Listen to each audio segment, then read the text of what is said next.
হরি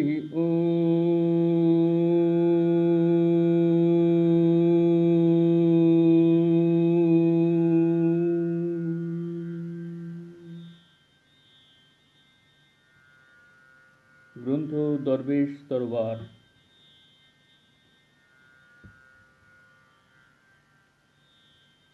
পূর্ব পাঠের পরবর্তী অংশ। বিয়ে করার আদেশ দেওয়ার সময় গোসাইজি কিরণকে বলেছিলেন যে তাকে 12 বছর সংসার করতে হবে এবং গোসাইজির মনোনীতা ওই পত্নী কিরণের ধর্মজীবনের কোনো অনিষ্টের কারণ হবেন না। মনে হয় বিয়ে সম্বন্ধে কিরণের মনে দ্বিধার ভাব ছিল। গোসাইয়ের এই আশ্বাসে তিনি নিশ্চিন্ত হন। ধর্ম অর্জনের ব্যাপারে যারা রীতিমতো সিরিয়াস তাদের অনেকেরই বিয়ে ও সংসার জীবন সম্পর্কে একটা ভীতির ভাব থাকে। অন্যান্য প্রণালী মতো যারা ভগবত ভজনা করেন তাদের কথা জানা নেই, কিন্তু সদ্গুরু সাধনের সাধকদের পক্ষে বিয়ে করা না করা যে অনেকখানি গৌণ ব্যাপার তা উত্তর জীবনে দরবেশজি বারংবার ঘোষণা করেছেন। তাঁর নিজের ধর্মপত্নী সম্বন্ধে তিনি বলেছেন, তোমাদের মা কখনো আমার সাধন পথে ব্যাঘাত করেননি, প্রতি ধর্মকার্যে আমার সাহায্য করেছেন, এমনকি সন্ন্যাস গ্রহণ করার সময়ও। দরবেশ দর্শনের 9/22 নম্বর পত্রাংশে দরবেশজি বলছেন, গোসাইজির বাক্য ও কার্য সম্পর্কে এ পর্যন্ত যাহা কিছু জানিয়াছি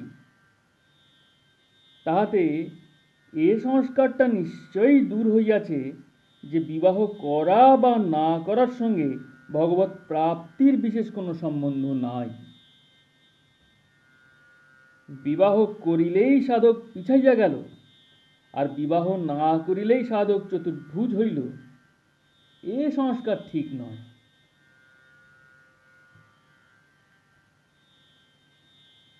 যেমন নিজের পছন্দ মতো মানুষ বেশভূষা করে, কেউ বা পাঞ্জাবি জামা, কেহ বা লংকোট, কেহ বা ব্যানিয়ান, যাহার যেমন অভিরুচি।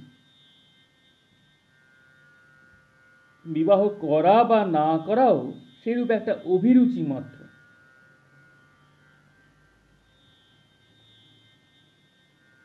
আবার 9/6 নম্বর পত্রাংশে লিখেছেন, বিবাহ করিলে ধর্মলাভ হয় না এ কথা মিথ্যা। নিত্য নিয়মিত ভজন করিলে বিবাহ করা না করায় কিছু যায় আসে না, এবং গৃহস্থ হইয়া ধর্মানুগত হওয়া অনেকটা নিরাপদ। বিবাহ না করিয়া পারিলে পরাধর্ম শীঘ্র শীঘ্র লাভ হইতে পারে, সে কথা ঠিক, কিন্তু রাস্তা বড়ই পিচ্ছিল।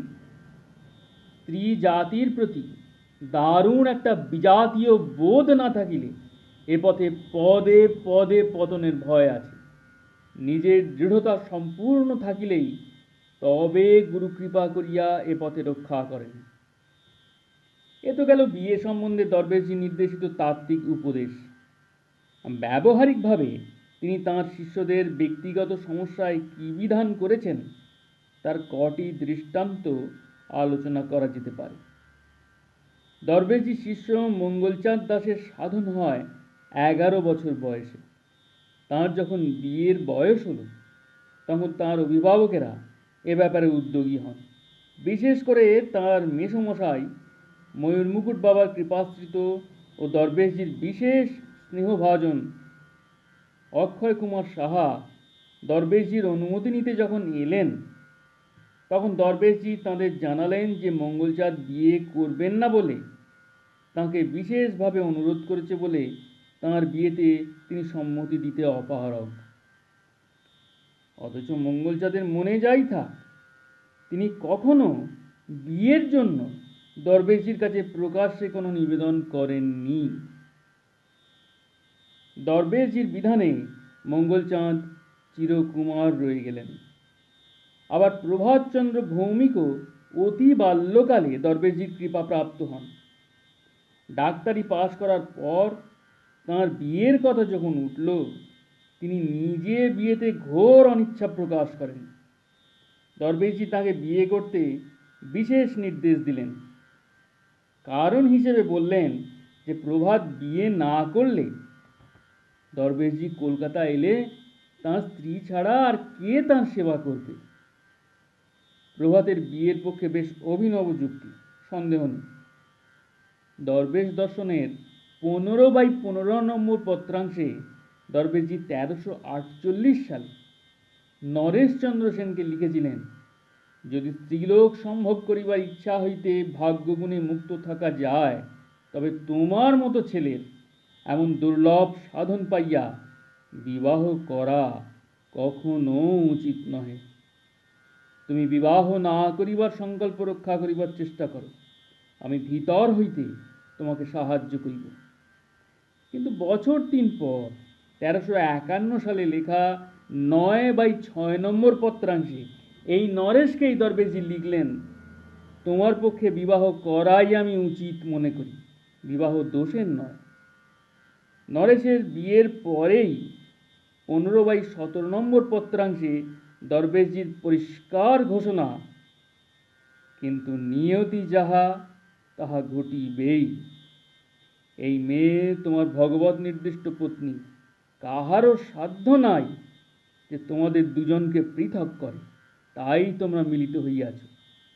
বেশ দেখা যাচ্ছে যে নরেশের বিয়ে বিধি নির্দিষ্ট জেনেও তাঁর গুরুদেব তাকে সাময়িকভাবে অন্তত কয়েকটি বছরের জন্য বিয়ে থেকে দূরে রাখা প্রয়োজন মনে করেছিলেন এবং রেখেও ছিলেন।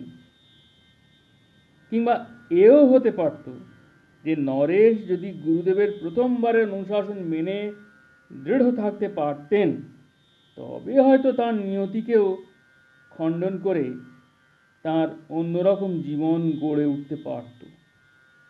এই প্রত্যক্ষ আদেশ বা বিশেষ ইঙ্গিত মেনে চলে দ্বিতীয়বার বিয়ে না করে নারায়ণ দাসজির জীবনের সমস্ত ধারাটি বদলে গেছিল। একথা তিনি বেশ উচ্ছ্বাসের সঙ্গে বলতেন। নারায়ণ দাসজি অর্থাৎ ডাক্তার নীরদ বর্মনের যৌবনেই স্ত্রী বিয়োগ হয়। তিনি নিজে নিজে পছন্দ করে বিয়ে করেছিলেন এবং স্ত্রীর প্রতি তিনি বেশ আসক্ত ছিলেন। স্ত্রী যখন মারা যান, তখন তার 4টি বালক ও শিশু সন্তান।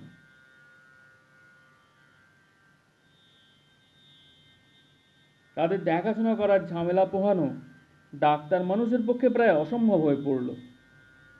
নীরদের বাবা তখনও বেঁচে, তিনি ছেলের আবার বিয়ের জন্য ব্যস্ত হয়ে পড়লেন। নীরদের নিজেরও আবার বিয়ে করার মোটেই অনিচ্ছা ছিল না। দরবেশজি কিন্তু তাকে পুনরায় বিয়ে করতে স্পষ্ট নিষেধ করলেন। বললেন, যদি জানতাম আর একবার বিয়ে করলে তোমার সামান্য একটুও সুখ হবে, তাহলে আপত্তি করতাম না, কিন্তু দ্বিতীয়বার বিয়েতে তোমার সামান্য একটু সুখের সম্ভাবনাও আমি দেখতে পাইনি। তুমি আর বিয়ে করো না, আমাকে নিয়ে থাকো। স্ত্রীর অভাবে তোমার যদি তেমন কষ্ট হয়, আমি তোমার কাছে তোমার সঙ্গে থাকব।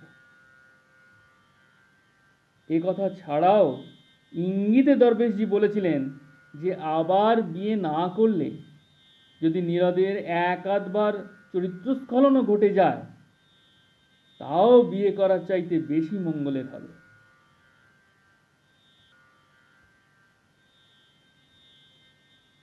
নারায়ণ দাসজি গুরুর আদেশ শিরোধার্য করে আবার বিয়ে করেননি এবং তিনি মনে মনে বিশ্বাস করতেন এবং প্রকাশও করতেন যে এই একটি আদেশ মেনে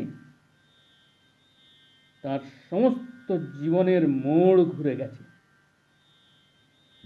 बोलिए सद्गुरु भगवान की जय, श्री श्री गोसाई जीव की जय, जननी योग माया देवी ठाकुरानी जीव की जय, श्री श्री दरवेश महाराज जीव की जय, श्री श्री श्री माता सरजवाला देवी ठाकुरानी जी की जय। श्री श्री असमानंद सरस्वती महाराज जी की जय। श्री श्री माता शैलवाला देवी ठाकुरानी जी की जय। श्री श्री गुरु जी महाराज जी की जय। प्रेम से बोलिए दयाल गुरु जी महाराज जी की जय। श्री श्री जननी कृष्ण प्रिया माता जी की जय।